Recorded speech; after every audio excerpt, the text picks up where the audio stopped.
Alors moi je suis Diane, l'épouse de Ronnie Cotter, et je suis la maman de ses enfants. Qui était Ronnie Cotter? C'est pas évident pour moi de raconter ça parce que j'ai certainement une autre vue de Ronnie Cotter que les gens qui l'ont connu du grand et petit écran. Mais Ronnie était un homme d'une énorme sensibilité. Ce n'est pas pour rien du tout que je dis toujours, derrière chaque masque de clown, il y a un océan de mélancolie, de tendresse et de poésie. C'est surtout ça, Ronnie, pour moi. Ronnie était un grand rêveur, un poète dans l'âme, un défendeur de toutes les valeurs qui lui étaient chères, entre autres et surtout les valeurs du Nord. C'était le grand ambassadeur du Nord, Ronnie. On dit parfois, on compare Ronnie parfois à Marcel Pagnol. Ce que Marcel Pagnol était pour le Sud, Ronnie était le Marcel Pagnol du Nord, avec une tendresse, avec toute cette... C'était le grand ambassadeur du Nord. Et maintenant qu'il va avoir son géant, c'est géant.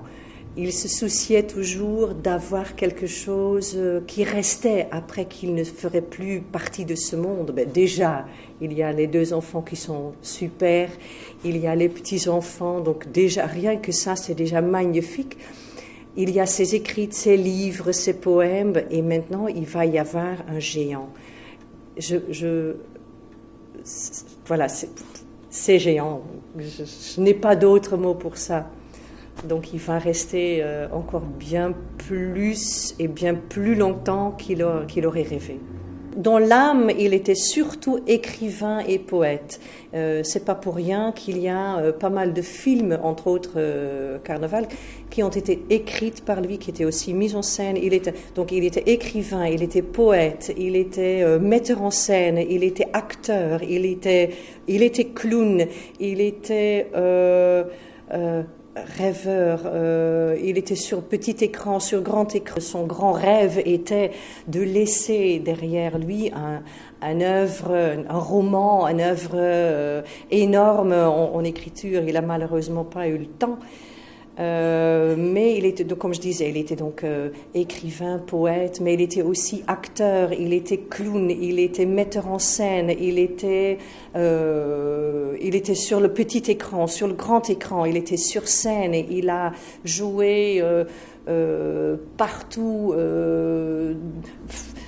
De Paris au petit village ici à côté, et il a joué avec des grandes personnes comme George Lucas, comme des films, des petits rôles. Il en a fait tellement. C'est tellement vaste de décrire Ronnie, qui a fait tellement de choses, et toujours cette défense et cet amour pour son pays qui était le Grand Nord, son pays à lui. Le Grand Nord, ça inclut non pas que le Nord, mais aussi le Pas-de-Calais, la Belgique, tout ce qui va avec. Donc le Grand Nord. Qui était Ronnie? Sensible. Il a gardé toujours en lui l'enfant. Il est toujours resté quelque part enfant en lui. Et bien sûr, Ronnie était aussi birologue. Et pourquoi birologue?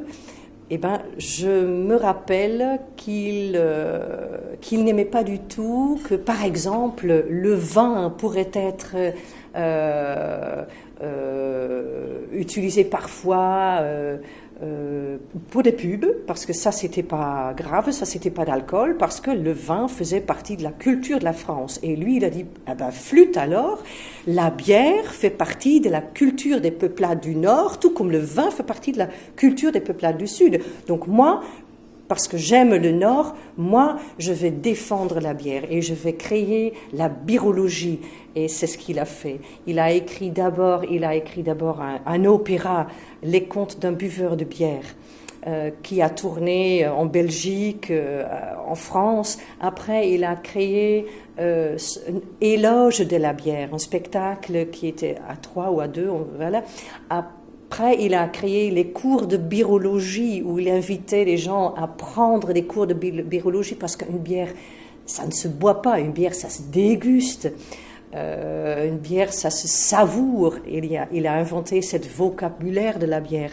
Oui, birologue, mais poète birologue. Alors, messieurs, dames, je fais appel à vous. Nous faisons appel à nous. Rony s'est toujours investi pour vous. Il était l'ambassadeur du Nord. Renvoyez un petit peu maintenant aussi à lui. Donnez, s'il vous plaît, pour que ce géant sera géant, pour que Rony restera toujours pour vous, parmi vous, avec vous. Merci.